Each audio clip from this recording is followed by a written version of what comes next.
Hello everyone and welcome along to another World Cup build-up informative discussion piece here on Cornflakes Group, your home of all things Rugby World Cup. And we've got squad namings and all sorts of exciting stuff coming your way over the next few weeks as we build up to the big one, the Rugby World Cup. Now, if you've been following the news of squad announcements, you will most likely know, especially if you're from the Northern Hemisphere, know about the small matter of the French 31-man squad going to the Rugby World Cup.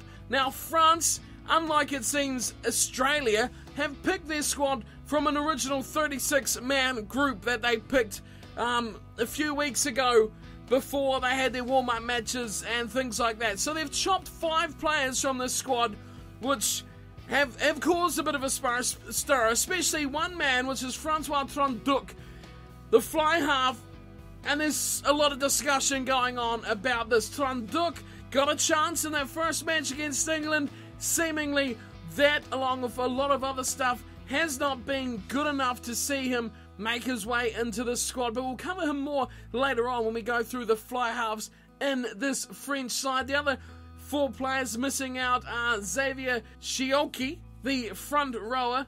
We have Sebastian Vahamahina, the second rower, Loan Goujon, the back rower, and Remy Lamorat, the centre, who also played in that first match against England a couple of weeks ago. They are the 5 that has been dropped. You know, noticeable players who haven't also made their way even into that 36-man squad, the likes of Camilo Lopez, Maximin Marchesneau, Teddy Thomas, all ones that were pretty big names that have missed out, especially those first 2. Lopez and Marchesneau were pretty much cemented French players 2-3 years ago. Now they're not even needed in the squad, and you know, players like Lopez and Marchesneau are really going to have to look at injuries after really looking to push their way into this squad. So there's a few players who have missed out. Again, we'll cover those as we go through the positions, but it is a 17-14 split, which is similar to how I think the All Blacks, for example, were going to pick their team. It is a standard squad selection numbers-wise with positions as well, unlike what we've seen with the Wallabies, who I think may be one of very few sides to go with their special kind of squad. But that's what you do, doesn't it? You buck the trend, you do something different. You're either a hero or you're a dud, but we'll see in the near future. But this is not about that Australian squad. This is about France, and we're going to have a look through their squad of 31, starting off with the forwards and the props at the start. We have Uini Atonio. Now, New Zealand-born, Samoan heritage, and Atonio, he is a big unit. He is one massive unit, and he is not so experienced, I feel, as well. France have picked him up. But before we go on about single individual players, let's have a look at the rest of the players. Of course, we've got Atonio, we've got Belarus, Vincent Dabati, Nicholas Mas, and Robert Slimani. Get those tongue twisters out. Not so good with French. I'm still looking for French lessons. Who's keen? Who's keen out there? So let's go through these forwards, these props that they've picked. Atonio, big unit, big man. And, you know, he's not that old either. He's only 25, which is not very old, especially for a front rower. You know, they can be around for a long time as well. So he's one for the future. I don't see we'll see much big game time. Alongside Belarus, another youngster, but it's the likes of Dabati, Mas, and Slimani, who's probably pushed his way up the pecking order a bit in recent months, to be said. But Dabati and Mas, I think, will be my 2 picks. It's good to see the other 3 there, youngsters who have forced their way into the French side over the last few years as well, coming into this front row. So alongside them, of course, we have hookers, and they have selected 3 hookers, Guarano, Kaiser, and Sarzuski. So no question here about these 3. France have been using these 3 hookers for quite a long time. Sarzuski captaining the side in the absence of Dusautoir quite often as well. Kaiser and Guarano spend a lot of time off the bench, and they are really the cream of the crop for French hookers. And I think, you know, they complement quite well. I know France have used, you know, the likes of Nicholas Mas quite a lot, Sarzuski a lot, Debati a lot as well. So that is a very established front row for France. I think they'll go quite nicely. In the second row, we look at the locks here, and they've gone with just the 3. So we've got Flancourt from Stade Francais, Maestri from Toulouse, and Pepe from Stade Francais as well. So keeping the connection there between Flancourt and Pepe quite close, but is this their weakness for France? The second row, like they've left out Vahamahina, which he is very young and has been in and out of the French side quite a lot, but I just feel that this is somewhere that they haven't really consolidated a huge amount of experience in with these players. I mean, Maestre's been there a lot. He's probably their number 1, and it'll be the 2 Stade Francais boys who will be probably competing for that other second spot. But like we mentioned with the All Black squad, France have actually gone with the extra back rower. They've gone with 6 back rowers, so one of them will have to probably back up for the second row like we talked about with the All Blacks as well. So something France has also gone with in that predicament. So let's have a look at the back row here. Of course, we got Thierry Dusautoir, the captain from Toulouse. You know, no brainer, he's always going to be there. Bernard Leroux from Racing Metro. Yannick Nyanga from Toulouse. We've got Ray Drago from Montpellier. Damien Cholet, Clermont. And of course, Louis Picamoles from Toulouse. Now, you cannot question that is one hell of a back row. You may talk about the All Blacks or Australia having a good back row options, but I'm taken by this French back row group here. Dusautoir, you know, Leroux, a very good backup, 6 or 7. He plays all around the place. Nyanga, we've seen him before for years and years. Drago, Cholet, Picamoles.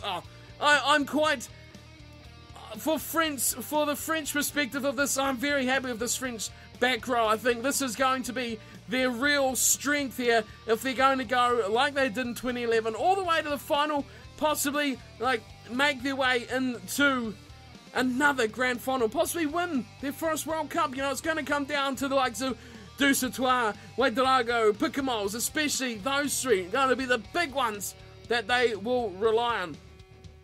So that's their forward pack, 17 players, and I think their front row's good, second row maybe issues, back row exceptional. So plenty to learn there for France. You know, good players, exceptional combinations going through, and I think this is just going to be the France that everyone knows and expects. You know, they're going to be unpredictable and they're going to dominate around the fringes. They're going to be, not dirty's a bad word, but they're going to upset. They're going to really get messy in the rucks and the breakdowns. They're going to slow down ball. They're going to control the ball. And on their day, we look to the 14 men in the backs that on their day, they could be quite exceptional. You know, the ones that missed out from the forward pack, like Vahamahina, Goujon, the likes of Chioki as well. I don't think they were ever going to make it there. They would have had to have been really impressive to force a spot in. Even if it was, it would have been maybe marginal. Vahamahina probably victim of only taking 3 second rowers. And of course, how can you force your way into that back row group, which is just exceptional? But we move on to the backs, this is where France need to really be consistent. Now they've gone with 3 scrum halves, and this is where they'll probably get a lot of points here with their scrum halves. The likes of Rory Cockett, Morgan Parter, and Sebastian Tillesport. Now these are 3 very good, very well used as well. It's good to see Morgan Parter there. I'm very happy to see him there, the Clermont man, making his way into the squad after, you know, he's been in and out as well. We've got Cockett from Castres, and we know how much he can absolutely hammer the ball off a tee. So Rory Cockett's going to be a huge part for their goal-kicking long range, and Morgan Parter as well. Very big part from their kicking unit. Tillesport is more of a runner, and we've seen over the last few years, or last couple of years at least, how much he has come on with his time at Toulon as well, partnering a man who should be the first pick 10, but we'll go on him on a second. But I think 3 very good scrum halves, and you know, I don't think anyone can feel unlucky not to make that side. Marchino maybe, but there are 3 very good scrum halves. Marchino will be a good backup if they require a fourth, though, I'm sure about that. So we go on to the fly halves, and just two selected here, but two contrasting players in more than one way. Freddie Michalak, the veteran, the magician, the mastermind. He is everything you'd want and more, and your number 10 jumper from Toulon. And partnering him with the number 10 jumper will be Remy Thalys, a solid player. He is a territory player. He's a man who controls the game in such a different way to Michalak, who will stun you, who will outplay you, outmaneuver you, outthink you, outclever you. Thalys will grind you down and play you down. A good option to have the two different kind of players there. Thalys from Racing Metro, who we've seen have established a very good side as well over the last few years. It's a good couple of options. Do they need another one? Should have they put Lopez in there as well? I don't think they'll need him. I think Thalys will take the back seat to Michalak. France isn't far from England, so I guess it's not hard to ship someone over if they have injury problems. That's what you got to think of, That's the big deal here is injuries, and players have to really try and, you have to make a squad that will cover injuries.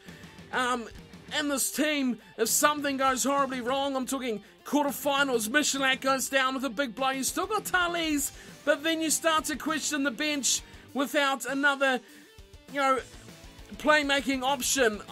It's great to see two, especially in the last two positions, Parter and Michalak. Very happy to see those there.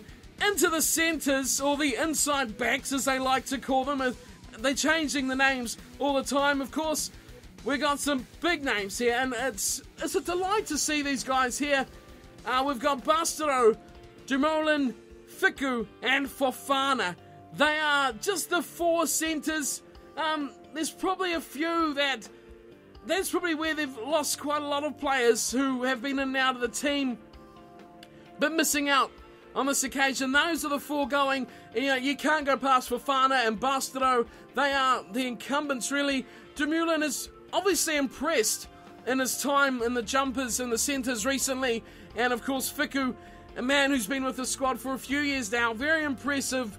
And they also, the outside backs cover very well in the centres as well, if possible, and vice versa, with the likes of Fiku, can find himself out in the wing if required, possibly. But they've gone with 5 outside backs, which should, not require that to happen. So the outside backs have gone with Bryce Doolan from Racing Metro, Gatoon from Bordeaux, Huget from Toulouse, Nakatasi, great selection from Clermont, and Scott Spedding from Clermont also.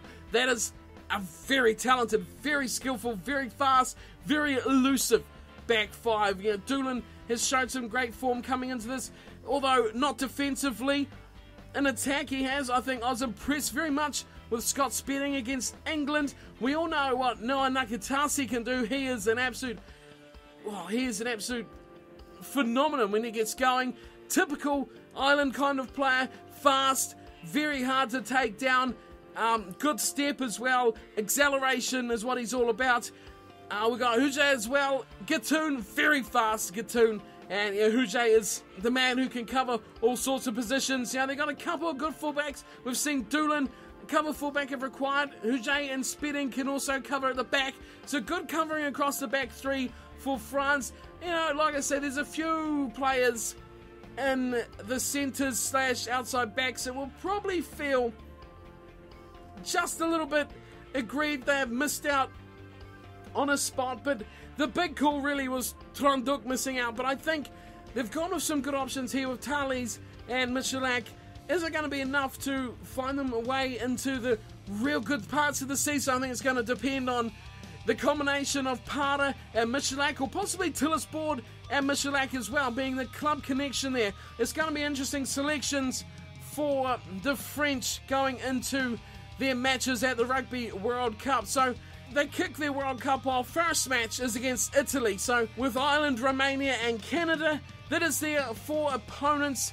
Italy, you'd expect them to win. Ireland will be the real clincher as to how far they get on. Romania and Canada is where they'll close out with possibly some resting combinations and looking like through the rest of the side. So France looking good. I'm impressed by their squad so far.